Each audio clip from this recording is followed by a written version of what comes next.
Hey, if you're pregnant over 40, I have just the community for you. It's a private community away from Facebook where women just like you come together to meet and support one another during pregnancy. To sign up for the waitlist, go to over40fabulousandpregnant.com/waitlist and be the first to know when the membership is open. I can't wait to see you inside.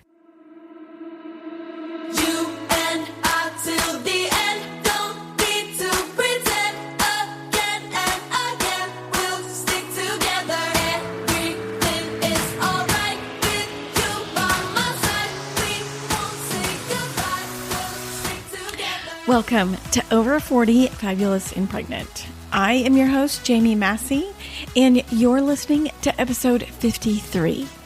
If you're looking for pregnancy stories of women over 40, today you've come to the right place. And I am so excited to be back from vacation and so ready to get back to pregnancy stories. Last weekend, I surprised my little sister for her 40th birthday in St. Augustine, Florida. It was so fun in such a cool little city. It's supposed to be the oldest city in the country. We saw castles and lighthouses and enjoyed so many dinners watching the sunset. We were outside all the time and I just loved it. But today on the show, we have Heather from Australia on to share her pregnancy story at 41. It's so fun that Heather is a longtime listener of the show and reached out to me to share her story, and I just love that. She shares her surprise, spontaneous conception after holiday. She is passionate about her care. Her goal was to not ever see a doctor the entire pregnancy, and she wanted as little intervention as possible. One of my favorite things in this episode is that she had the envelope with the gender in it, but she hid it from her and her husband in her bedroom the entire pregnancy. I'm just not sure if I could be so strong, but I want to find out the gender at birth too, so I just love this fun story. She sent me so many resources and links to different things that helped her, including like Instagram accounts. I've put all of that in the description of the show for you. And last week, I shared my transfer story with embryo number 1, and it was also transfer number 1. I was just not ready or prepared for all the sweet responses I received. Thank you so much.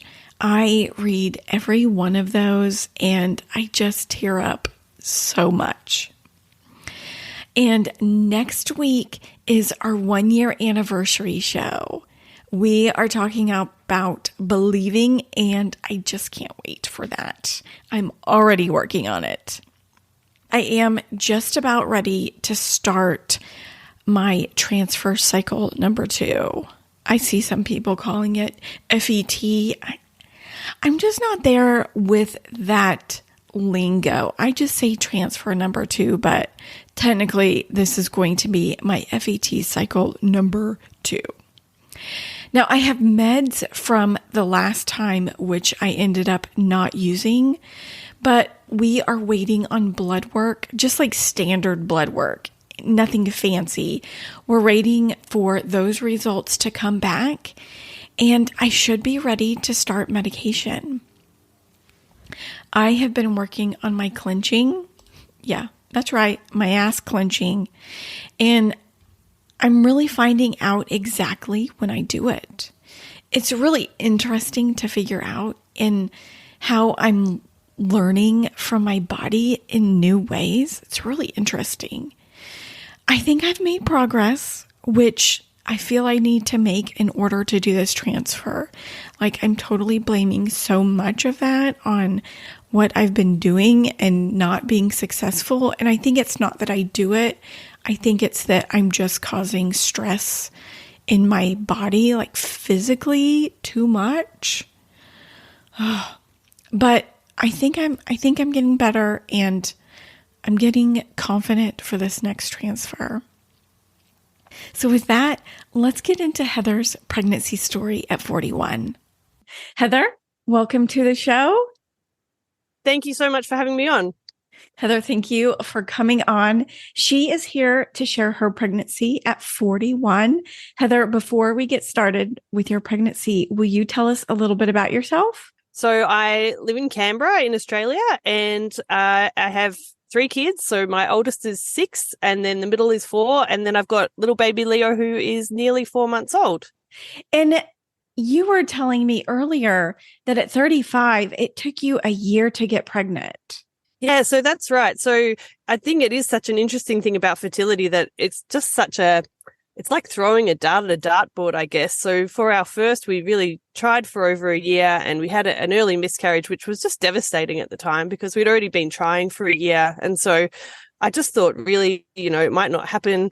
Every month was negatives, and it was really so distressing. And my heart goes out to everybody who's struggling to conceive, because it's such a mind trip. Every day it's kind of an obsession to think about it.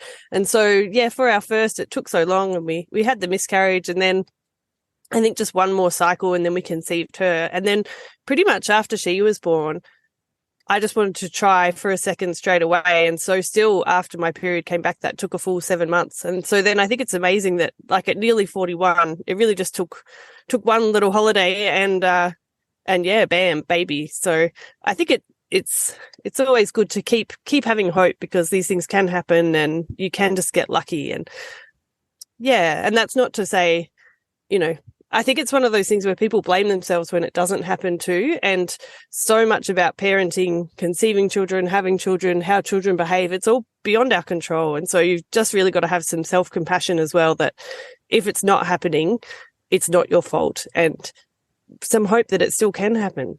So tell us, how did you find out you were pregnant? What happened?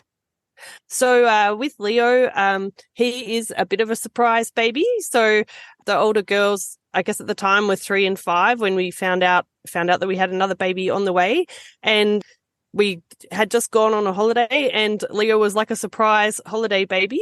And I initially thought I wasn't pregnant because I had what must have been implantation bleeding. And so I thought that I was just having my period. And then it only lasted like a day, and I was like, oh, that's not like a normal period. So then a couple of weeks later, I just took a test, and yeah, that was the sign that Leo was on the way. And what were you thinking whenever you got that positive pregnancy test?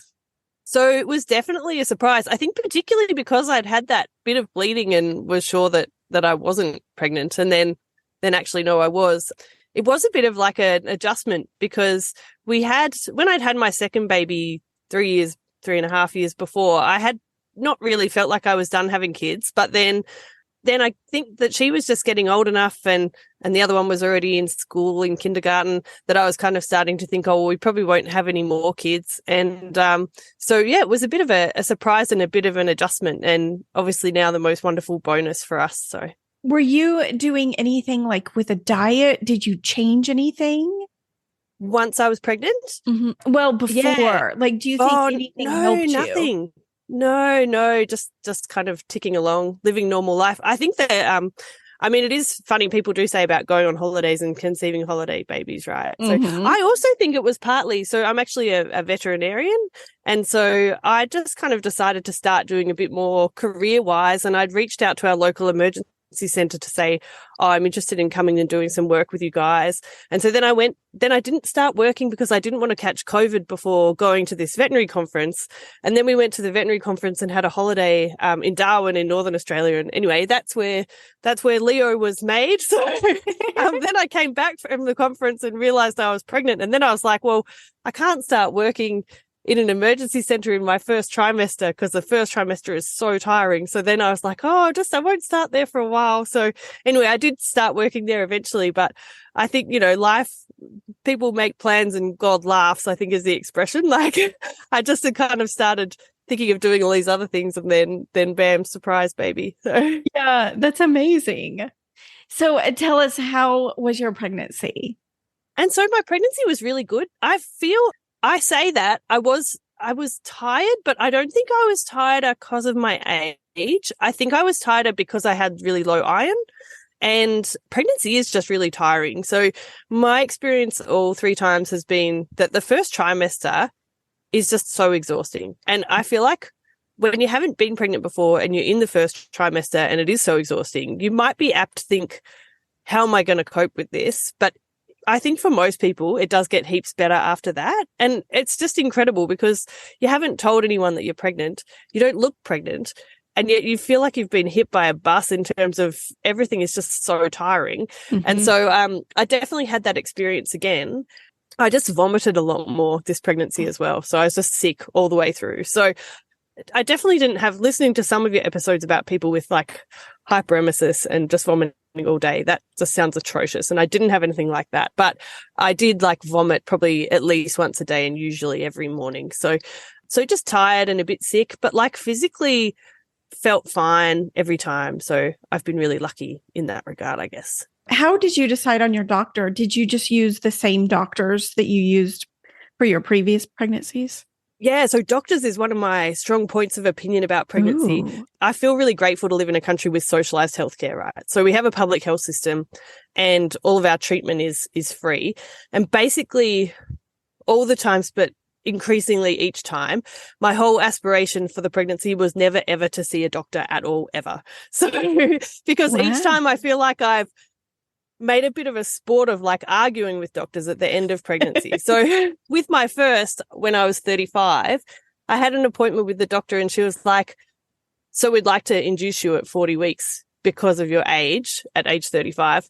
And I was like, but why? And then that was the only time I ever had high blood pressure. So I think at the time I was 39 and 1 weeks and had high blood pressure because I was arguing with the doctor. And so then they like put me on a monitor and my blood pressure came down. So that was fine. But they're like, oh, you're having regular contractions. And so then I said, well, fine. Because I was 39 and 1. I said, sign me up for your 40-week induction. That's totally fine because obviously I'm having regular contractions. I'm not going to get to 40 weeks anyway. And so then my baby was born the next day at 39 and 2. Then with my second, I didn't have to see any doctors really. So that was great. And then this time, same thing, just midwife-led care. So with my first, I was in the birth suite program, it's called, where you see different midwives every time. Mm-hmm. And with my second, I was lucky enough to get into midwifery continuity of care practice, which is, it's the most amazing thing. And so I know there's evidence that shows that having a continuity of care midwife is the best and like safest and cheapest way for the community to have access to maternity care. But in Australia, only about 10 or 15% of women get access to it. And so I was really lucky last time, like for my second baby, to have a continuity midwife. And then this time I was hoping I'd get in again. And so I had my first appointment at like 16 weeks with the intake midwife. And I said, what are my chances of getting into the birth center program again? So the birth center's at the hospital, but you see the same midwife every time. And she said, oh yeah, I think your chances are good. I think because you've been in there before. And then I didn't get into it and I was so upset about it. And so then I was quite stressed because the first 2 times that I was pregnant, I also got diagnosed with gestational diabetes. And that's another point of strong opinion for me because you really do want to know what your blood sugar is doing in pregnancy. But in Australia, apparently 1 in 6 women are diagnosed with gestational diabetes, which is really, really high. And so for the first and second pregnancy, I technically had gestational diabetes, but my blood sugar was always fine unless I did something silly. So I didn't really want this time to be officially diagnosed. And I just decided to manage that myself.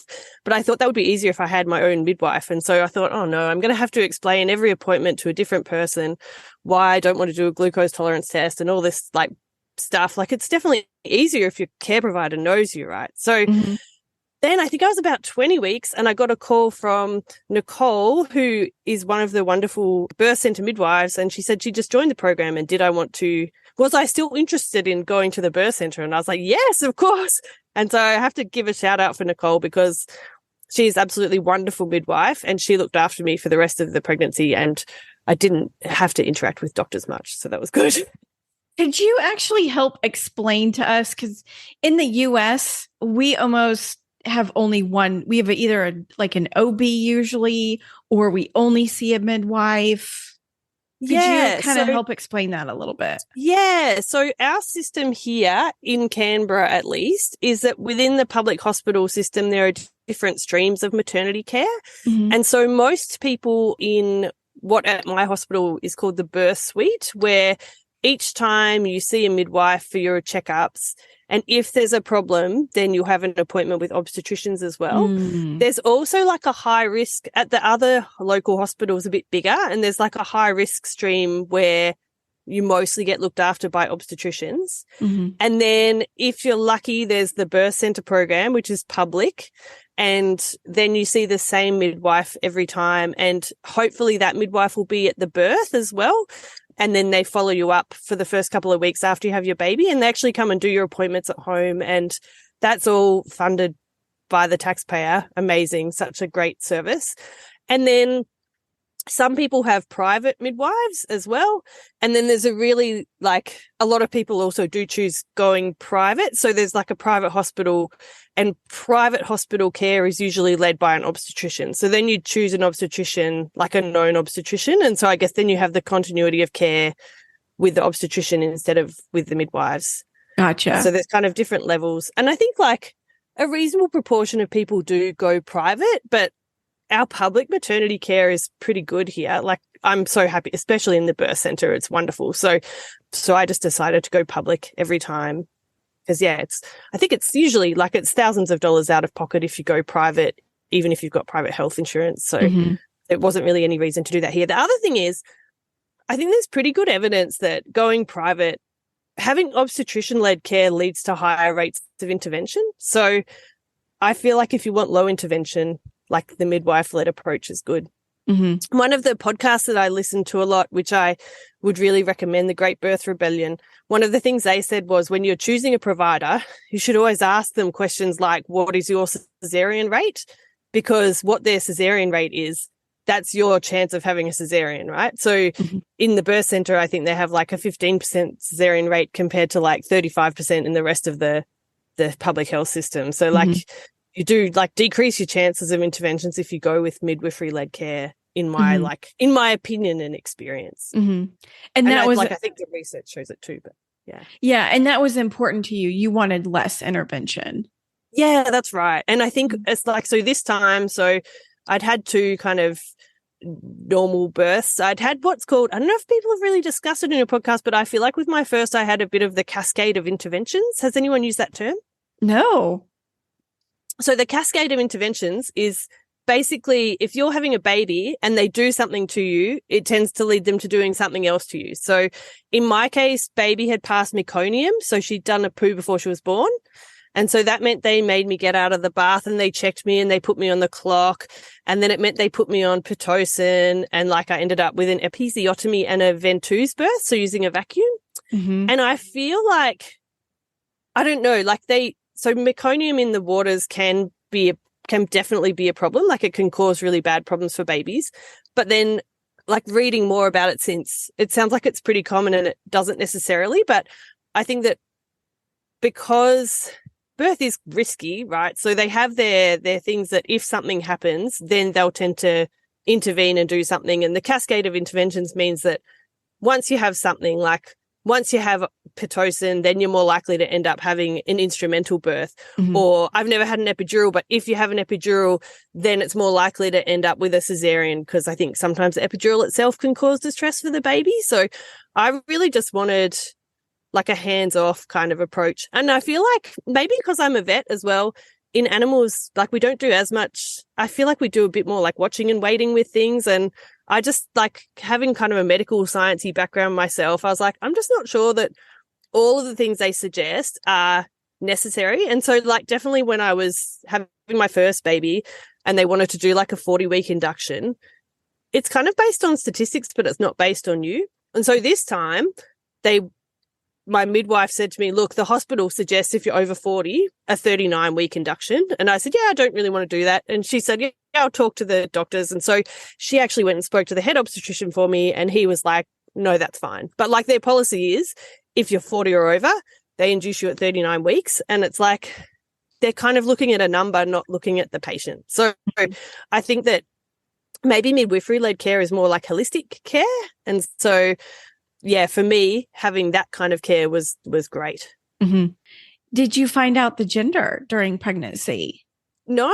And so I did do the NIPT, the non-invasive prenatal testing. And so I think you've had people talk about that before. I reckon that is miraculous. Like science, don't get me wrong, I love science. Science is amazing. And the fact that they can take your blood when you're 10 weeks pregnant and get the baby's blood out and then work out so much about the chromosomes of the baby and the gender of the baby and everything is amazing. So I went and had that done, and they send you the results redacted with the no gender on it. So I had those results in my email. And then I went and saw did I see my doctor? I think I went and saw my GP. So I do have a general practitioner who I think is what you guys would call like a physician, who that's where we go, like if any of us are sick or like that's but she's not an obstetrician or anything. So I went to see her and she said, I've put your results at the front desk with colourful glitter with the gender. And so I felt like I had to pick it up, right? So I picked up this envelope and then I hid it in my room for the whole pregnancy. And what? My husband didn't know where it was. So we had the results of the gender hidden in our room on a high, because a few people said, what if the kids find it? But it was hidden in a high place, so the kids couldn't find it. And then after he was born, we got the envelope out and had a look. And sure enough, it had a list. I'll send you a picture of it, like baby boy, blue glitter and stuff in it. So for about like 30 weeks, I could have known the gender.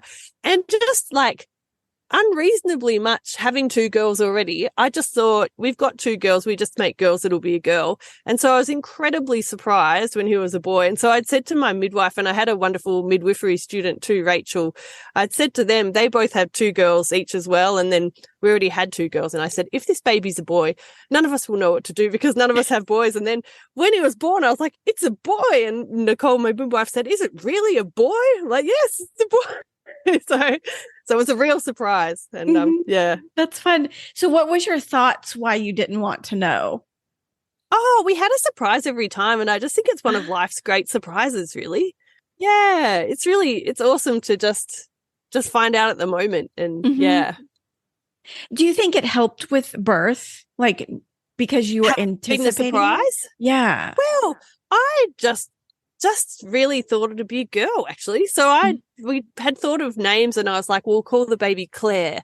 And then when he was born, we didn't have a boy name. I'm like, well, we can't call him Claire. So I don't know if it really helped with birth, but I just think it's a really cool thing to find out when the baby's born. At my work with my first baby, I remember a client said that their son and his wife had found out the gender. I just love this story. The son and the wife had found out the gender, and the grandparents, said, we don't want to know the gender. Don't tell us. So these parents had told everybody except for his parents. And then when the baby was born, the sonographer had got it wrong.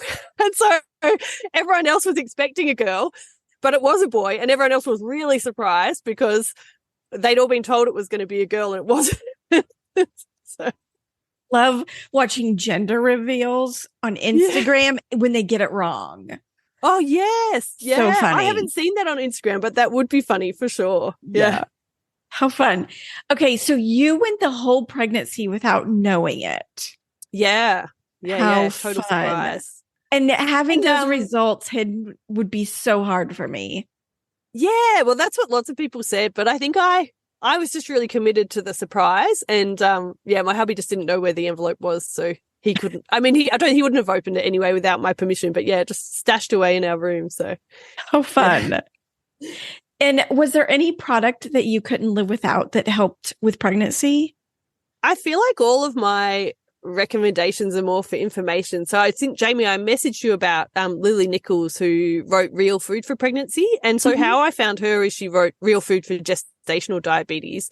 And she wrote that first, and she does a course for people with gestational diabetes. And for anyone who gets diagnosed with gestational diabetes, I would definitely recommend reading her book and definitely like doing her course if you want extra support with that as well. And then Real Food for Pregnancy, I think it's basically a similar kind of approach. And I think that like the way you eat is super important. So I feel like she's kind of my top reference. And then in terms of for having babies, I reckon that listening to podcasts beforehand was helpful for me. So I really liked listening to your podcast, of course.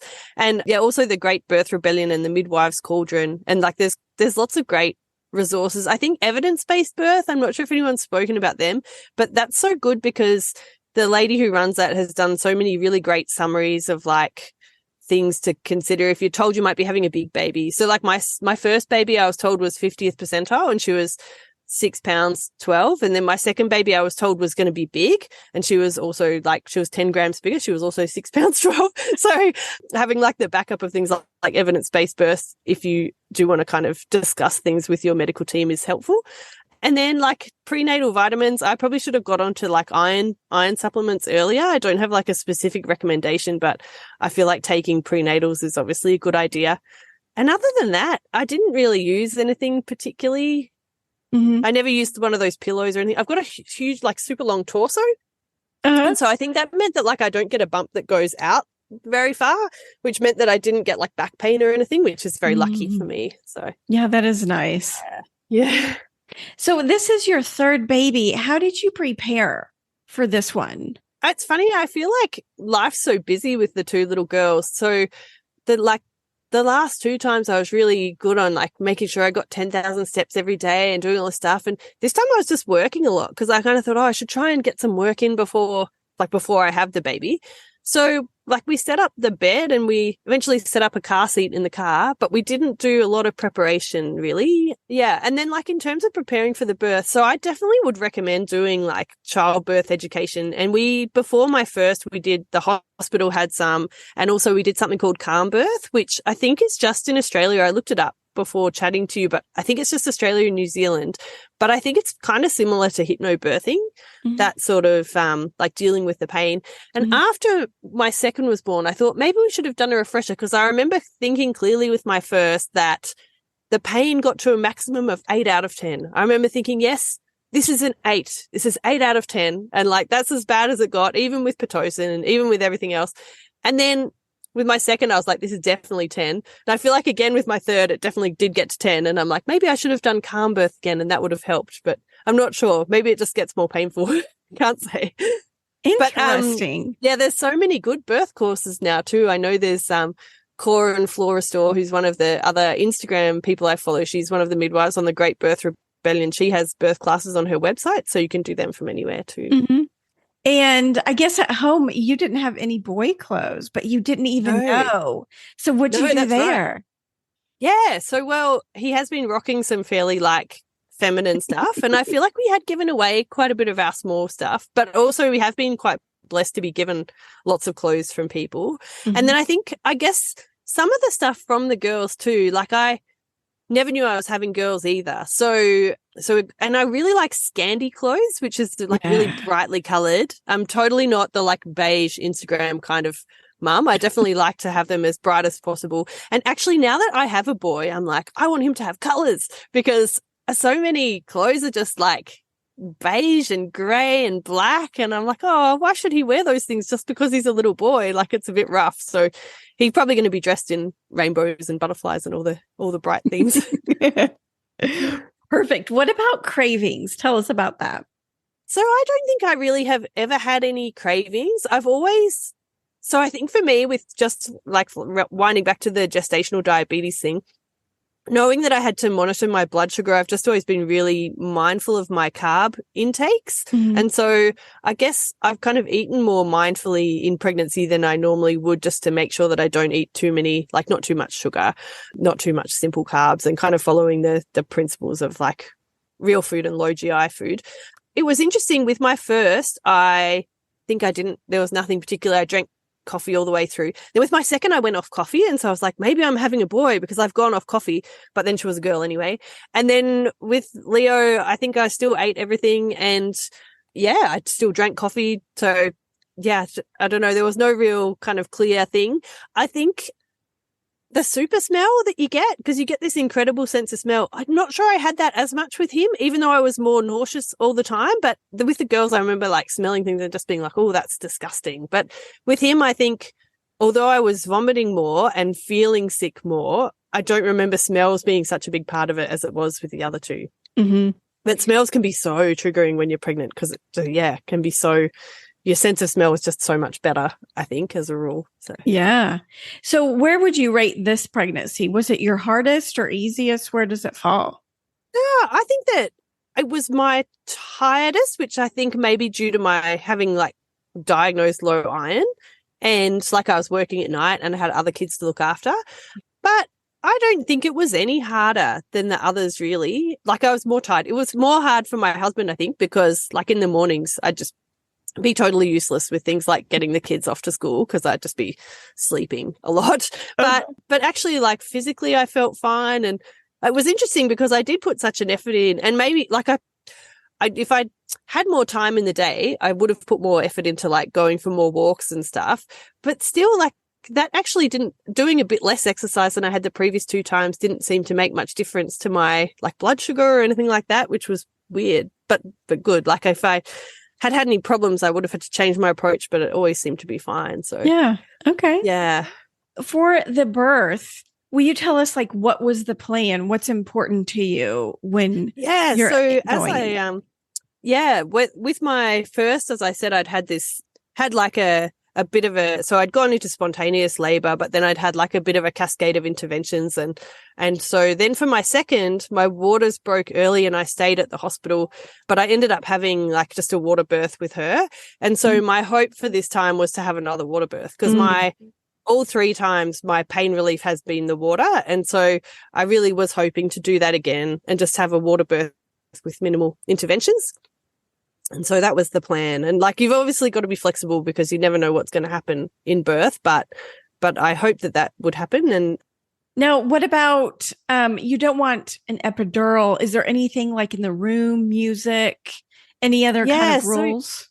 So I never did like a music. I do like music, but I never had like music for my deliveries or anything. And at the birth center, and in fact even in the birth suite, I thought the hospital actually did a really good job of having, like, in the birth center they have fairy lights and they put on like I think lavender in a mister and stuff for you, and like they keep it nice and dark and kind of leave you to it. And I think that's, you just want it to be like a safe and quiet space.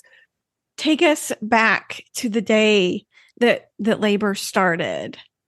Yeah, so I had been thinking that baby would probably arrive early because I think my first was at 39 and 2, and then my second was at 38 and 5. And so once I got to 39 weeks and kind of knowing that because of my age, they would sort of encourage me to have an induction, and I really didn't want to have an induction.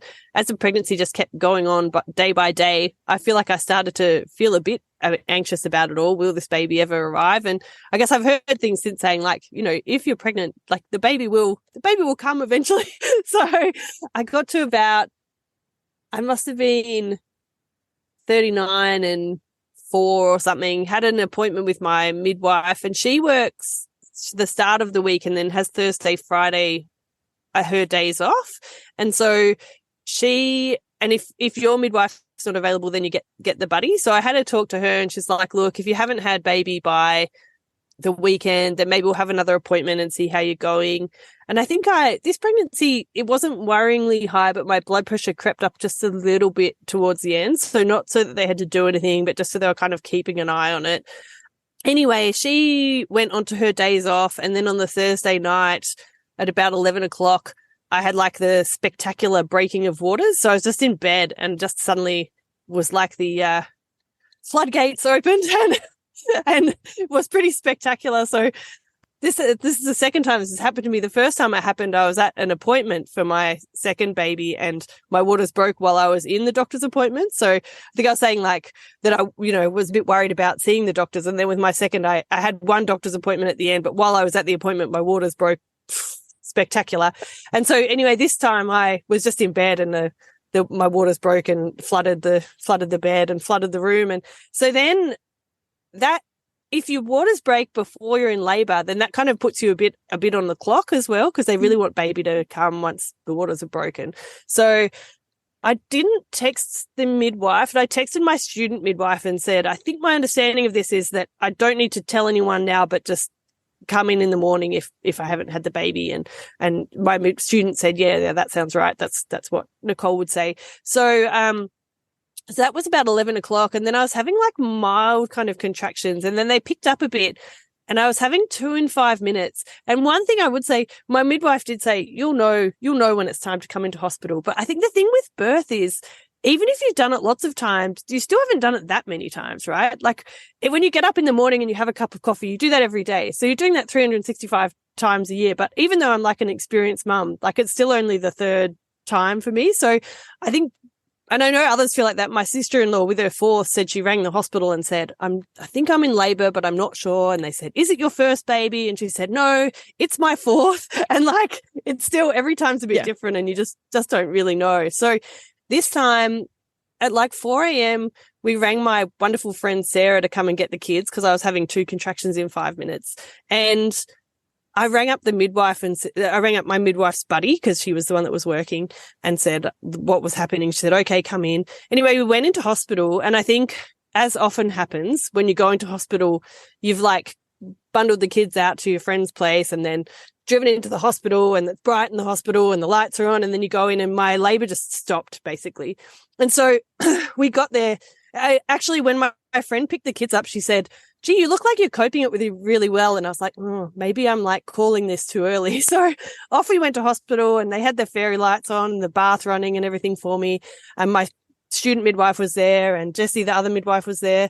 And I said, oh, yeah, I don't know. Like, I feel like less is kind of happening now. And so they said, oh, well, look, we'll just see how you go. So I think we got there at like 4 or 5 in the morning, and then we were there for a few hours and nothing really picked up. And so then this was the one time that I did see a doctor at the hospital. So a doctor came in to tell me about the risks of getting infection if your waters are broken.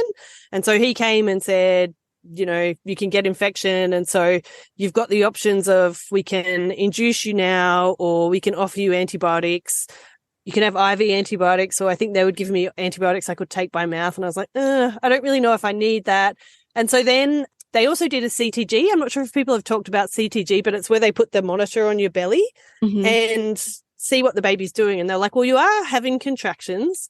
And if you weren't having contractions, we'd just suggest that you could just go home. But because you are having contractions, you can go home if you want, or stay if you want.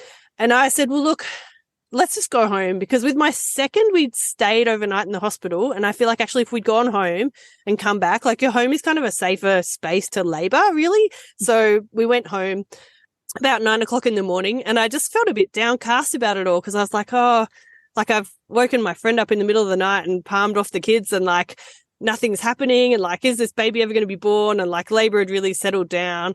And so then the midwife, Jessie, who was on, she said, look, go home, just take it easy, watch a romantic movie, go for a walk, you know, just have a quiet day and just see how you go. So we went home, and nothing was really happening all day. And then my midwife was back on from 7 o'clock on the Friday night, which was great. So she gave me a call at about 7, and she said, look, if you're not in labor by tomorrow, then like they'd recommend kind of inducing, I think was kind of going to be the next step, but just see how you go. And she talked to me about the antibiotics, and I said, well, what's the risk if I don't take the antibiotics? And she said, like a 1% risk. And I thought, well, a 1% risk of infection, right? And then if you get an infection, then you can deal with it. So I was like, well, I'm happy to like decline antibiotics at the moment and see how I go.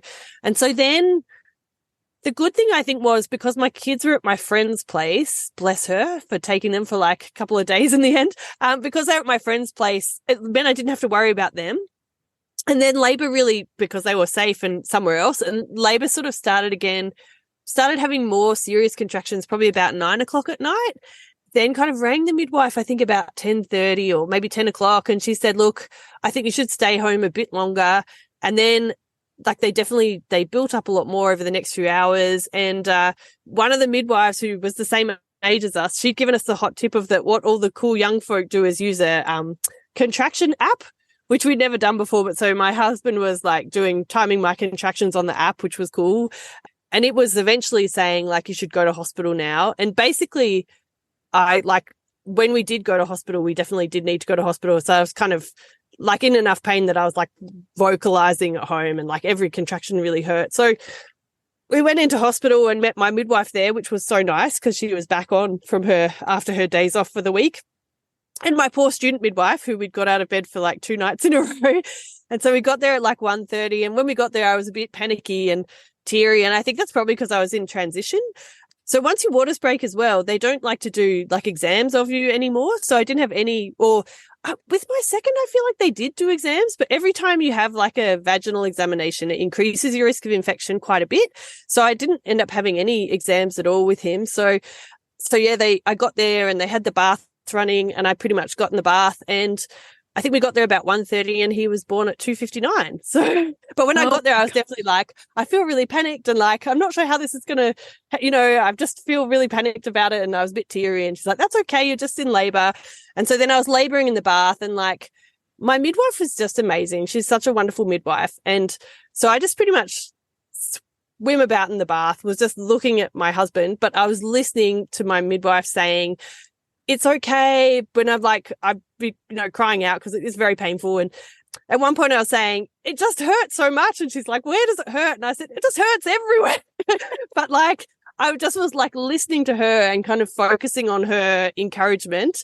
And at first I couldn't feel, like I tried to feel if I could feel the baby and I couldn't. And then I was like, oh, I can feel a head. And then I was saying, please come down, baby. And my midwife was saying, it's okay. The baby is coming down, it'll be okay. And then, then he, when he was born, his head came out, and then it took a while for his chin to be born. And she was like, okay, you've really got to, she suggested I like push slowly to get his head out, because that's, I think, when tearing can happen. But then his head came out, except his chin hadn't come out. And then she was a bit worried about that. And like, hats off to midwives. It must be such an incredibly stressful job, right? Because if it all goes to plan, beautiful. But if it's not going to plan, and like you've got a laboring woman in the water, it must be very stressful part of the job for them. So she was kind of like, okay, we need to get his head out. And they have like a mirror in the bath so they can see what's happening. And like, but you're in the water, and bless them for the wonderful job that they do. So his chin was born, but then she'd said once his head's born, then you can just get his body out quickly. And his body was born really quickly after that. So, and then she scooped him up and put him on the surface. And I said, it's a boy. And she said, is it really a boy? And we were all very shocked that he was a boy. So once he was born pretty quickly, which was great.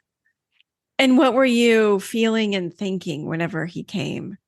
Oh, well, as soon as he was born, I was like, oh, I feel so much better now, because it was pretty painful, like up to him being born. And then, then it's really such a magical moment, just being there in the bath with your new little baby. And he didn't cry. I think he cried a little bit, but my experience of the 2 babies being born in the water, neither of them have cried as much as their sister that was kind of rudely suctioned into the world. So maybe I feel like it probably is a nicer way for babies to be born too, because they're kind of in a warm, wet environment, and then they're born into a warm, wet environment as well. So I was just, looking at him and taking in his features and marveling that he was a boy, to my utmost surprise. Yeah.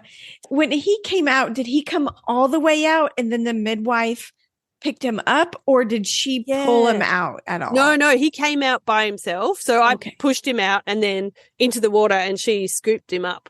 And so she had to she sounded like mildly worried because he was wrapped in the cord. She was like, oh, cord's tangled. So she had to. So once they come out of the water, once they touch the air with their skin, that's when they start breathing. So once you have a baby in the water, you can't like take them right out of the water and then put them back right in the water. But he was a bit wrapped in the cord. So I think she had to like slightly submerge him, but not like his head, to untangle him. And it's so interesting they're tangled in the cord thing, because I think like all 3 of mine have been tangled in their cords, and it almost seems like more babies are born tangled in, well, I mean, my personal experience is that they've all been tangled in their cords. So, but in the water, I guess it made a particular difference, because she did have to like slightly lower him, untangle him, and then bring him up to me. So yeah. And what was important to you in those moments, like skin to skin, or using the placenta later, anything like that? Yeah, so skin to skin was definitely very important to me, and delayed cord clamping for sure. Delayed cord clamping is so interesting, because it just seems like the more evidence, the more they look into it, the more benefit there is for babies of having delayed cord clamping. And for some reason with my first, I think because because she'd had the meconium, I guess they wanted to take her and check her or something for a minute, although I still had skin to skin really quickly with her, so I'm not sure, but they didn't do delayed cord clamping with her, and I still feel a bit bad about it because apparently it can be up to like a third of their blood volume less that they get if you don't clamp. Like, so delayed, and they've done studies on preemie babies, and delayed cord clamping is like actually can be life-saving for preemie babies in particular because so much of their blood is in the cord. And so I think things that kind of rationally make sense like that should become standard of practice as time goes on, but still aren't in lots of places. Like, I think it takes a lot of time for things to catch up. So being in the birth center, they were really happy to do delayed cord clamping, and like there was no reason not to. So I think it just took a few minutes, and then I actually cut the cord. So I didn't do anything with the placenta. I like to have a look at it because I'm a scientist. So I had a bit of a look at it, but I didn't do anything with it. One of the things to look into if you're thinking about ingesting it is one of the podcasts I listened to was saying that because the placenta's potentially the hormones in the placenta could interrupt like breastfeeding hormones. So it's definitely worth researching that because it would be annoying if consuming placenta meant bad things for breastfeeding, which potentially I think it could. So I didn't have any plans to do anything like that. And then this time I just had the placenta naturally as well. So the usual practice is they'll give you a shot of Pitocin, even if you haven't had any other like Pitocin. But this time it just like I birthed the placenta really quickly. So that was good as well. Mm-hmm. Well, tell us, what did it look like? Well, it's so sort of like a medium dinner plate sized. Like it kind of looks like, I guess it's just an organ, so kind of like a liver or yeah. It's really interesting to have a look if you're not squeamish. Yeah, did the midwife describe it, like make it like, oh, this is a good one, like that sort of thing? Yeah. Well, so she was talking because I had my student midwife, so she was talking to the student midwife about it, and they all looked healthy because I think that's the thing that sometimes placenta function is one of the reasons they sometimes like to induce people if they think your placenta function's declining. And so sometimes people will say that the placenta was like gritty but I think it was in a good condition, but the membranes were a bit ragged. So I think if you have retained membranes that you don't pass, then that can cause issues. But it wasn't ragged enough that like the midwife didn't say there was any problem with it. She was just kind of describing it to the student, and I think it was fine. So I said, gee, it looks big, but he was so much bigger than the girls were. So the girls were both 6 pounds 12, and then he was at like 8 pounds 3. So he was heaps bigger. So 600 grams bigger in our language. And my midwife said, gee, I didn't expect baby to be so big, which I didn't really either. Like, they still look small even if they're bigger, but now that he's nearly 4 months old, he's so much bigger than his sisters. And I kind of feel like he's teasing me because I'm sure that my first was in like 4-0 clothes till she was this age, and he's like going into 0, which is for kids like 6 to 12 months, which is nuts. He's growing fast. Yeah, he's so big. It was I feel like something always comes up, and it's good to be flexible. When he was born, he didn't latch like the girls. I have been so lucky. And again, like, condolences to anyone that has trouble with breastfeeding, because people obviously work so hard at it. And then if you're lucky, it can just be easy. And so with my girls, they were pretty much born and latched, and like I fed my oldest till she was 3, and my second one self-weaned just after 2, and like never had any dramas. And so when I was having my like prenatal care for my third, I feel like you get a lot of like congratulations on that, like, well done on such a great breastfeeding journey. And it's like, yeah, like I appreciate you saying these nice things to me, but actually I wasn't like I'd had to put in a huge effort to do that. I was just lucky enough that it was easy, right? Like it wasn't some big, like, it wasn't like a really courageous thing I'd done. It had just been easy for me.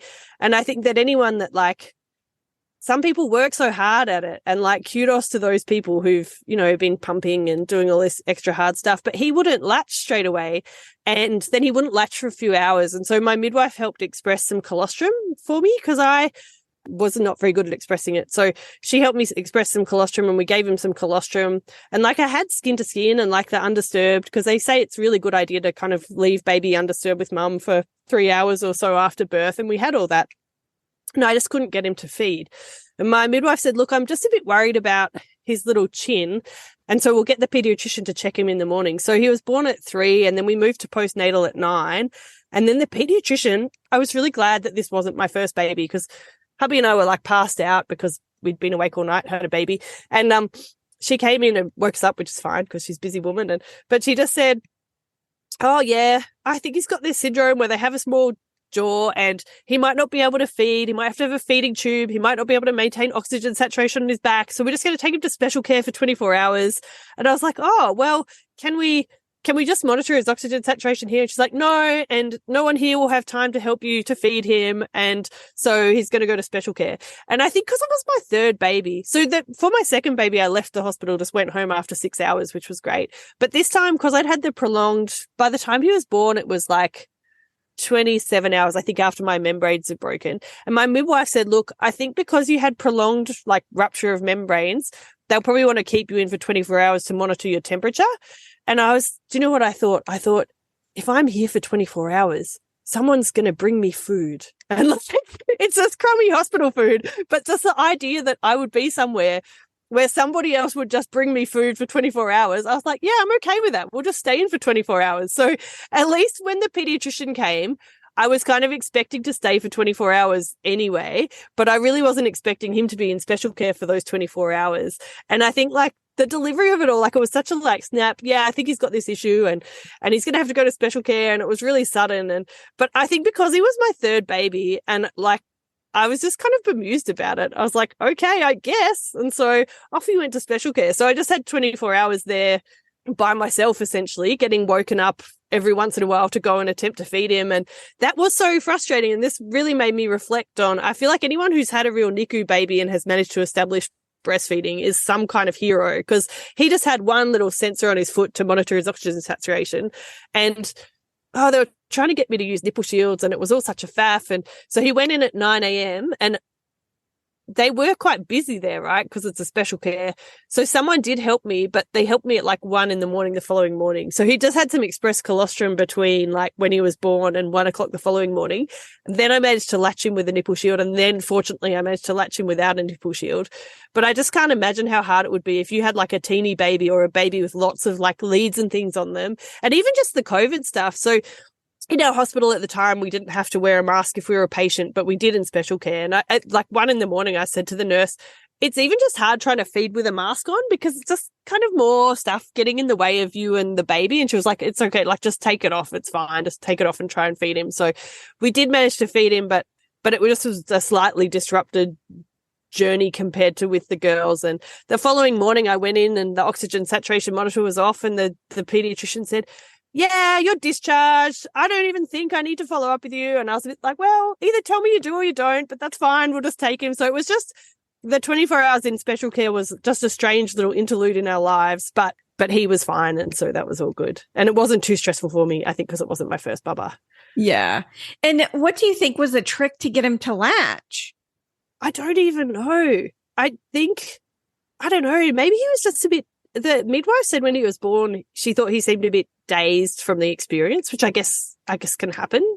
And yeah, I don't really know. I think if you have a baby and you're having trouble with breastfeeding, I'm sure that the best thing to do is go see like an IBLC, is it the breast, like a lactation consultant? But this, yeah, I don't know. Eventually he just did it and then he's been doing it fine since. I still think he's not as good at it as his sisters, but like he's growing a lot. So I guess he's doing it adequately. But yeah, sometimes he'll like be trying to feed and you'll hear like a clicking noise or whatever. And that means the latch isn't that good. So I'll just kind of readjust him. But he eventually just got the hang of it. Okay. And what's the deal with his chin? Well, I think it's fine, really. So there's the thing that she thought he might have was a thing called, oh no, I'm having a mental blank just because we're recording. Pierre Robin's sequence, which is where they can have an underdeveloped lower jaw because of things like a virus during pregnancy potentially, but usually that's also combined with things like a cleft palate, and there can be other issues too. But I just think maybe he just has a little chin, or maybe it was to do with the way he was born as well, because it did take a while for his chin to be born. So maybe he was just kind of a bit squashed out of shape. I'm not sure, but it seems to be okay now. And when I saw my GP at 6 weeks, she was like, yeah, I think just don't worry about it. Like, I think it's fine. So, And tell us about your recovery.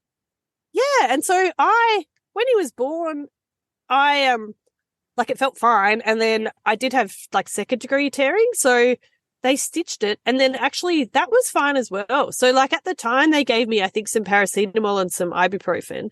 And then acetaminophen, I think is what you guys call paracetamol, acetaminophen and ibuprofen. And then that was all I didn't take any more pain relief. I was fine. And special care was quite far away. And I had to like traipse up and down to special care and it was fine. And yeah, my recovery was really good. So I think pretty like back to normal quite quickly. With my first, with the having an episiotomy and the tearing, I don't know if maybe after you've had one baby, your perineum's just more used to being battered around or something. But after my first, I remember being uncomfortable for a couple of weeks. But with my second, I didn't have any tearing. And so just like left the hospital 6 hours later and was completely normal and fine. And this time, even though I did have stitches, I really felt pretty good. Like, I think that's another real advantage if you are lucky enough to be able to do it, of having like a natural birth without things like an epidural, because you just, once the baby's out, your body kind of can recover the way it should, I guess. So, yeah. And how does this recovery rank? Yeah, I think about the same, really. Like I just felt really good straight away. I had heaps more energy straight away. So I don't know, the low iron thing's so interesting because I haven't done anything special since he was born, and like my iron's fine now. And I just think it's really tiring being pregnant. And actually, I would say that I think my sleep was worse before he was born than like since he's been born, because I think it's just hard to sleep when you're pregnant as well. So I just had heaps more energy and that's been good. Yeah, really good. What about mentally? How were you?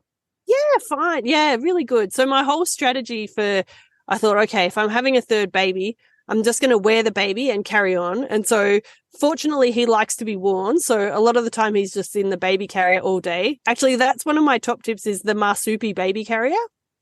So someone recommended that to me when I had my first, and it's just Velcro. So it's really easy to put on. And so he just spends a lot of his days in the marsupi. And as soon as he's in there, he just goes to sleep. He loves it. I feel like being in a carrier must remind babies of before they were born. And so he's super happy when he's in there.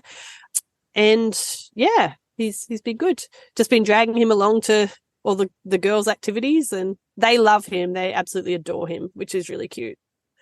And how long do you get for maternity leave?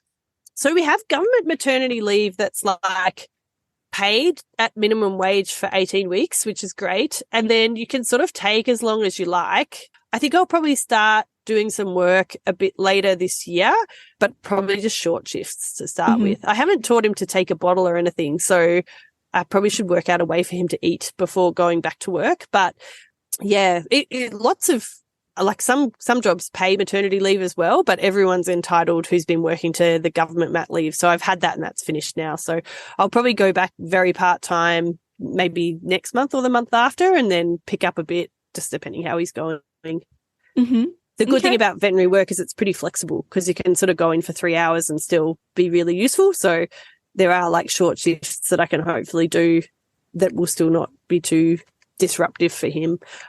And is there anything else you want to add to your pregnancy or birth? Yeah, I mean, I guess I just would like to reiterate what I think a few people have said, which is that your body can do it, and like it's a normal thing to have babies in your 40s. It's not like an abnormal or weird thing. And I feel like globally, our Western obstetric systems are quite fear-based, and they're all about warning you about the dangers of things that can happen to your baby, and it's all about what can go wrong. But actually, like, we have evolved pretty well to do it. So you just got to believe that you can do it, and just choose a really good supportive team that will back you, basically. I love it. Do you have any more plans to have kids in your 40s? I don't think so, because we've maxed out the Yaris. So a few people said that there was no way to fit 3 kids in a Yaris, but we have managed to fit 3 kids in the Yaris. But yeah, he's probably the last one, I think. But I feel like, if I wanted to, that there would be no physical reason not to. I feel like I could, but I feel like practically 3 kids is probably about the max. Okay. What has been your biggest challenge being pregnant in your 40s? Yeah, so I think there hasn't been any particular challenge any different to being pregnant in my 30s. And so I think just being informed and like backing myself to be able to do it has been the main thing. So I think, yeah, like I was more tired, but that was tiring, but not kind of really like a mental challenge. I think that basically it's been fine, and I would encourage others to expect that it can be fine for them as well. Is there anything else you'd recommend that would help prepare someone for pregnancy and birth? One thing I would say that I had thought about is when I did calm birth, I remember the teacher saying, people love to tell you horror stories about birth. And if you're pregnant, it's really important to listen to positive birth stories, and talking to people about positive birth stories is really helpful. And so I think podcasts like yours are amazing. If you want to hear more people who sound like me talking about birth stories, Australian birth stories is just the one I know because I'm Australian, but it has lots of birth stories, and it has all different kinds of, you can like listen to cesarean births and natural births and water births and home births and all the different things. And so I think you really want to be in a good headspace for giving birth, and just having people say, oh, this happened and this happened that are bad things. It's really good to be aware of the fact that most birth does go well, and listening to those stories, I think, can be really helpful for sure. Good. And what advice would you give yourself when you were pregnant if you could go back? The big regret I have is not taking photos, really. So I didn't take any, I've never done maternity photos, but I didn't even really take many photos of like my bum pool. I wish I'd taken, it sounds really superficial, but once he was born, I was like, I wish I'd taken a photo of my bare tummy, and I just didn't do it at all. So just make sure you take the photos. And like, I think I was so busy kind of thinking, how are we going to manage the logistics of this? And like, I was doing these different like night shifts and working on the weekends and stuff. And I probably wish I'd just taken a bit more time to appreciate the wonderfulness of the pregnancy, really. I think it's always worth in life probably slowing down and enjoying the moment. And I think pregnancy is a really, really good time to do that. I was so struck. It's such an amazing experience. When he was about 2 days old, I was at the local park and I saw a pregnant woman. I was like, it is the most weird, mind-blowing thing that like 2 days earlier, I'd been a pregnant woman, and then you're like a person with a baby. It's kind of magical, really. Yeah, and it's really worth just taking a moment to appreciate the magic as much as you can. Mm-hmm. And what would you say to that woman who is trying to conceive in her 40s? I would just wish them all the very best, and just, send love, really. I don't think I have any great words of advice. I think working on like being as fit and healthy as you can and eating a good diet is great. But I think also just the self-compassion is the most important thing. You can do all those things and it might not work for you.